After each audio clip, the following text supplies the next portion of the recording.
വിരാട് കോഹ്ലി വ്യത്യസ്തനാവുന്നത് എവിടെയാണ്? അദ്ദേഹം ടെസ്റ്റ് ക്രിക്കറ്റിൽ നിന്നും വിരമിച്ച പശ്ചാത്തലത്തിൽ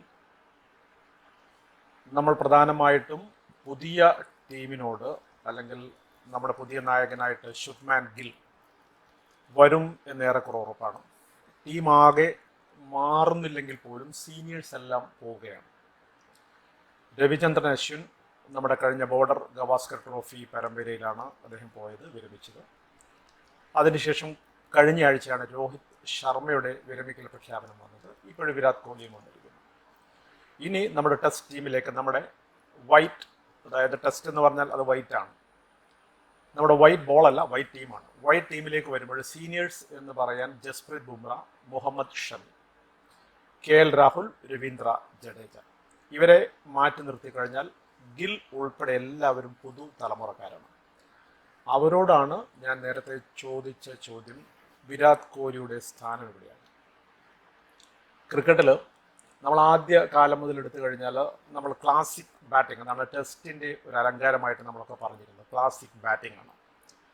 അവിടെ നമ്മൾ ഡോൺ ബ്രാഡ്മാൻ മുതൽ ഏറ്റവും അവസാനമായിട്ട്, അല്ലെങ്കിൽ ഇപ്പം നമ്മുടെ സമീപകാല ക്രിക്കറ്റിലേക്കൊക്കെ വന്നു കഴിഞ്ഞാൽ പുതിയ തലമുറയിലെ ആരെങ്കിലും നമുക്കെടുക്കാം. ക്ലാസിക്കൽ ബാറ്റിംഗ് ബ്രാഡ്മാനിൽ തുടങ്ങുന്നു. ആ ബ്രാഡ്മാനിലൂടെ പിന്നീട് ഇന്ത്യയിലേക്ക് വരുമ്പോൾ സാങ്കേതികതയുടെ അടയാളമായിട്ട് സുനിൽ ഗവാസ്കർ വരുന്നുണ്ട്.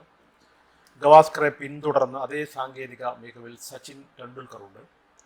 വീണ്ടും നമ്മൾ കുറച്ചുകൂടി ആഴത്തിലേക്ക് പോയി കഴിഞ്ഞാൽ ക്രിക്കറ്റിൽ, പ്രത്യേകിച്ച് ടെസ്റ്റ് ക്രിക്കറ്റിൽ ബാറ്റിംഗ് കലക്ക് കുറച്ചുകൂടി ആധികാരികത നൽകിയയാൾ എന്ന് പറഞ്ഞാൽ അത് രാഹുൽ ദ്രാവിഡാണ്. അങ്ങനെ നോക്കുമ്പോൾ ആ ഒരു ശ്രേണിയിൽ വിരാട് കോഹ്ലി സാങ്കേതികമായിട്ട് ഏറ്റവും മികച്ച ബാറ്ററാണ് എന്ന അഭിപ്രായമില്ല. അദ്ദേഹത്തെ ആ പട്ടികയിലേക്ക് ഉൾപ്പെടുത്തുന്നില്ല.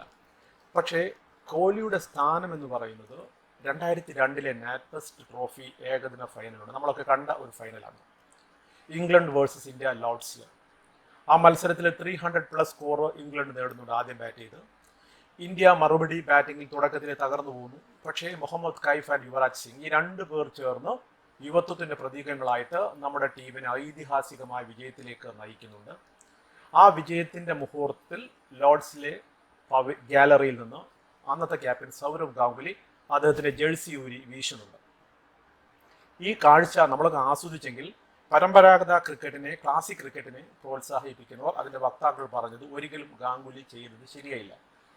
കാരണം ക്രിക്കറ്റിൻ്റെ ജെന്റിൽമാനിസത്തിന് എതിരാണത്, ഷർട്ട് ഊരി ആഹ്ലാദം പ്രകടിപ്പിക്കുക എന്നൊക്കെ പറയുമ്പോൾ. പക്ഷേ പുതിയ തലമുറ, നമ്മുടെ തലമുറ, ഞങ്ങളുടെയൊക്കെ തലമുറ അത് 2 കൈയും അടിച്ചാണ് സ്വീകരിക്കുന്നത്. കാരണം അതായിരുന്നു ആഘോഷം.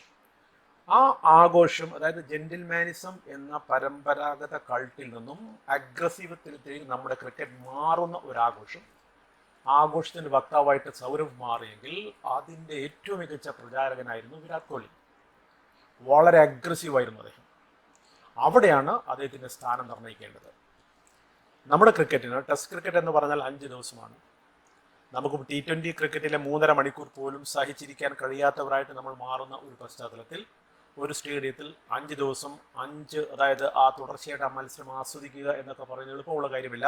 അതുകൊണ്ടാണ് ടെസ്റ്റ് ക്രിക്കറ്റിലേക്ക്, സ്റ്റേഡിയങ്ങളിലേക്ക്, ഗാലറികളിലേക്ക് ആളുകൾ കുറയുന്നു എന്ന പരാതി വന്നത്. പക്ഷെ ആളുകളെ കൂട്ടുന്നതിൽ ടെസ്റ്റ് ക്രിക്കറ്റ് മരിച്ചിട്ടില്ല, അല്ലെങ്കിൽ ക്ലാസിക്കൽ സ്വഭാവം എന്ന് പറയുന്നത് ടെസ്റ്റ് ആണ് എന്ന് തെളിയിച്ച ആളാണ് വിരാട് കോഹ്ലി. അവിടെയാണ് ആ മാറ്റം എന്ന് പറയുന്നത്. അപ്പോൾ വിരാട് കോഹ്ലി 1. 2, വിരാട് കോഹ്ലി ബാറ്റ് ചെയ്യുമ്പോൾ നമുക്ക് കാണാം ഏറ്റവും മനോഹരമായ ഷോട്ടുകൾ കാണാം, വളരെ മനോഹരമായ സെഞ്ചുറികൾ കാണാം, കവർ ഡ്രൈവുകൾ കാണാം, കട്ടുകളും എല്ലാം. അതായത് ക്രിക്കറ്റ് പാഠപുസ്തകങ്ങളിൽ ഷോട്ടുകളെ കുറിച്ച് പറയുന്നതൊക്കെ അദ്ദേഹം പായിക്കാറുണ്ട്. അതിനൊപ്പം നമുക്ക് ഇഷ്ടമെന്ന് പറയുന്ന ഒരു സെഞ്ചുറി ഇപ്പോൾ അദ്ദേഹം നേടിയിട്ടുണ്ടെങ്കിൽ അദ്ദേഹത്തിൻ്റെ ഒരു ആഘോഷമുണ്ട്. ഈ ആഘോഷം ഒരുപക്ഷെ ജെന്റിൽമാനിസത്തിൻ്റെ വക്താക്കൾക്ക് ഇഷ്ടമായിരിക്കില്ല, എങ്കിൽ പോലും ആ ആഘോഷത്തിൽ ഗാലറി പ്രകമ്പനം കൊള്ളാറുണ്ട്. ഇനി അദ്ദേഹത്തിലെ ഒരു ഫീൽഡർ ബൗണ്ടറി ലൈനിലോ ഏതെങ്കിലും പോയിന്റിൽ അദ്ദേഹം ഫീൽഡ് ചെയ്യുന്നുണ്ടെങ്കിൽ അദ്ദേഹത്തിന് അഗ്രസീവ്സം അവിടെ കാണാം. ക്യാപ്റ്റൻ എന്ന രീതിയിൽ മാത്രമല്ല, അല്ലെങ്കിൽ ഒരു ഫീൽഡർ എന്ന രീതിയിൽ മാത്രമല്ല, ആസ് എ ക്രിക്കറ്റർ അദ്ദേഹം വളരെ അഗ്രസീവാണ്.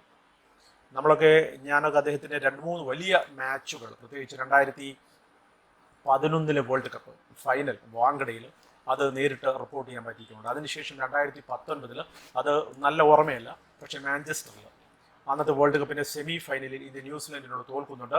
ആ മത്സരത്തിൽ ഒരു റണ്ണിന് പുറത്താവുന്നു. അന്ന് മാഞ്ചസ്റ്ററിൽ ഓൾഡ് ട്രാഫോർഡിൽ ആ മത്സരം റിപ്പോർട്ട് ചെയ്തിട്ടുണ്ടായിരുന്നു. ഏറ്റവും ഒടുവിലായിട്ട് 2023 ഏകദിന ഫൈനൽ അഹമ്മദാബാദിലെ നരേന്ദ്രമോദി സ്റ്റേഡിയത്തിൽ അന്ന് നമ്മൾ തോറ്റെങ്കിൽ പോലും അന്നും അദ്ദേഹം മികച്ച കളി പുറത്തെടുത്തു. അങ്ങനെ കുറേ ഇന്നിങ്സുകൾ അദ്ദേഹത്തെ അദ്ദേഹത്തിൽ കണ്ടിട്ടുണ്ട്. അവിടെയൊക്കെ നമ്മൾ ഗാലറിയിലേക്കൊന്ന് വീക്ഷിക്കുമ്പോഴാണ് അദ്ദേഹത്തിലെ ക്രിക്കറ്റർ എങ്ങനെയൊക്കെയാണ് ഗാലറിയെ ഉൾക്കൊള്ളുന്നത്, എങ്ങനെയൊക്കെയാണ് ഗാലറിയെ മാറ്റിമറിക്കുന്നത് എന്നതിന് തെളിവായിട്ട് മാറുന്നത്. അതുകൊണ്ട് പുതിയ ഇന്ത്യയിലേക്ക് നമ്മൾ വരുമ്പോൾ കോഹ്ലിയില്ല, രോഹിത്തില്ല, അശ്വിനിയില്ല, ഇവരൊന്നുമില്ല.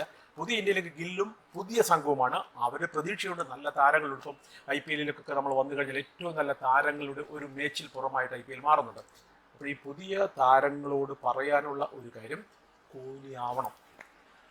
അതായത് ക്രിക്കറ്റ് എന്ന് പറഞ്ഞാൽ സ്വന്തം ഗെയിം അല്ല, മറിച്ച് അത് ഗാലറിക്ക് വേണ്ടി കളിക്കണം, ആരാധകർക്ക് വേണ്ടി കളിക്കണം, ഏറ്റവും മനോഹരമായി കളിക്കണം, നല്ല സ്പിരിറ്റിൽ. നാഷണലിസം, അതായത് ദേശീയത ഊന്നണം. ഒന്ന്, ക്രിക്കറ്റിലെ ജെന്റിൽമാനിസം ഉണ്ടാവണം. രണ്ട്, പിന്നീട് നമ്മൾ ചെയ്യേണ്ടത് എതിരാളികൾക്ക് വഴങ്ങരുത്. ഇപ്പോൾ പാകിസ്ഥാനെതിരെ വിരാട് കോഹ്ലി കളിക്കുന്നത് കണ്ടിട്ടില്ലേ? അദ്ദേഹത്തിൻ്റെ ഊർജ്ജം ശരിക്കും അദ്ദേഹത്തിൻ്റെ ആ ശരീരത്തിലുണ്ട്. ഓസ്ട്രേലിയക്കാർ വിക്കറ്റിന് പിറകിൽ സ്ലെഡ്ജിങ് നടത്താറുണ്ട്, പക്ഷേ അതിനൊപ്പം അദ്ദേഹം അതേ രീതിയിൽ മറുപടി പറയാറുണ്ട്. ഓസ്ട്രേലിയയിലോ ഇംഗ്ലണ്ടിലോ പോയി കഴിഞ്ഞാൽ കാണികൾ ഒരുപക്ഷെ അദ്ദേഹത്തെ പരിഹസിക്കാറുണ്ട്. അതേ കാണികൾക്ക് അദ്ദേഹം ബാറ്റ് കൊണ്ട് മറുപടി കൊടുക്കാറുണ്ട്. അത്തരത്തിലുള്ള ഒരു കോഹ്ലി, ആ കോഹ്ലിയുടെ പിന്മുറക്കാരായിട്ട് ഗില്ലും സംഘവും മാറുമ്പോൾ കോഹ്ലിയാവണം. അവിടെയാണ് കോഹ്ലിയുടെ പ്രസക്തി എന്തായാലും നമ്മുടെ ക്രിക്കറ്റിൽ മുഴച്ച് നിൽക്കുക, അല്ലെങ്കിൽ ക്രിക്കറ്റ് ശരിക്കും പ്രതിഫലിച്ച് നിൽക്കുക. അതുകൊണ്ട് ഗില്ലിനും സംഘത്തിനുമുള്ള പ്രധാന ഉപദേശം എന്ന് പറയുന്നത്, അല്ലെങ്കിൽ പുതിയ ക്രിക്കറ്റേഴ്സിനോടുള്ള നിർദ്ദേശം എന്ന് പറയുന്നത്, അഗ്രസീവിസം വേണം, കോഹ്ലി സ്റ്റൈൽ.